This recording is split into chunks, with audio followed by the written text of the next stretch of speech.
देवासुर संग्राम के समय जब रावण ने सभी देवताओं को इंद्र समेत बंदी बना लिया था और कारागार में डाल दिया था, उसके कुछ समय बाद एक समय सभी देवताओं ने मिलकर कारागार से भागने का निश्चय किया और साथ ही साथ रावण को भी सुप्त अवस्था में अपने साथ बंदी बनाकर ले गए।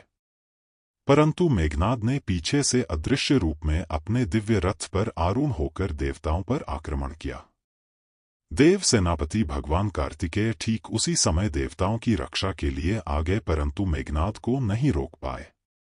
मेघनाद ने न केवल देवताओं को पराजित किया अपितु अपने पिता के बंधन खोलकर और इंद्र को अपना बंदी बनाकर वापस लंका ले आया। जब रावण जागा और उसे सारी कथा का ज्ञान हुआ तब रावण और मेघनाद ने यह निश्चय किया इंद्र का अंत कर दिया जाए, परंतु ठीक उसी समय भगवान ब्रह्मा जी लंका में प्रकट हुए और उन्होंने मेघनाद को आदेश दिया कि वह इंद्र को मुक्त कर दे। मेघनाद ने यह कहा कि वह कार्य केवल तभी करेगा जब ब्रह्मदेव उसे अमरत्व का वरदान दे, परंतु ब्रह्मदेव ने यह कहा यह वरदान प्रकृति के नियम के विरुद्ध है, परंतु वह उसे यह वरदान देते हैं कि जब आपातकाल में कुलदेवी निकुंभला का तांत्रिक यज्ञ करेगा तो उस एक दिव्य रथ प्राप्त होगा और जब तक वह उस रथ पर रहेगा तब तक कोई भी ना तो उसे से परास्त कर पाएगा और ना ही उसका वध कर पाएगा।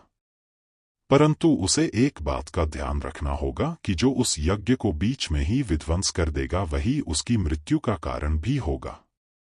और साथ ही साथ ब्रह्मदेव ने यह वरदान भी दिया कि आज से मेघनाद को इंद्रजीत कहा जाएगा, जिससे इंद्र की ख्याति सदा सदा के लिए कलंकित हो जाएगी। मेघनाद अथवा इंद्रजीत रावण के पुत्र का नाम है।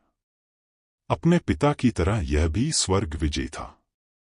इंद्र को परास्त करने के कारण ही ब्रह्मा जी ने इसका नाम इंद्रजीत रखा था। आदिकाल से अब तक यही एकमात्र ऐसा योद्धा है जिसे अतिमहारथी की उपाधि दी गई है। इसका नाम रामायण में इसलिए लिया जाता है क्योंकि इसने राम रावण युद्ध में महत्वपूर्ण भूमिका निभाई थी। इसका नाम उन योद्धाओं में लिया जाता है जो कि ब्रह्मांड अस्त्र, वैष्णव अस्त्र तथा पाशुपात अस्त्र के धारक कहे जाते हैं। इसने अपने गुरु शुक्राचार्य के सानिध्य में रहकर तथा त्रिदेवों द्वारा कई अस्त्र शस्त्र एकत्र किए। स्वर्ग में देवताओं को हराकर उनके अस्त्र शस्त्र पर भी अधिकार कर लिया। मेघनाद पितृभक्त पुत्र था।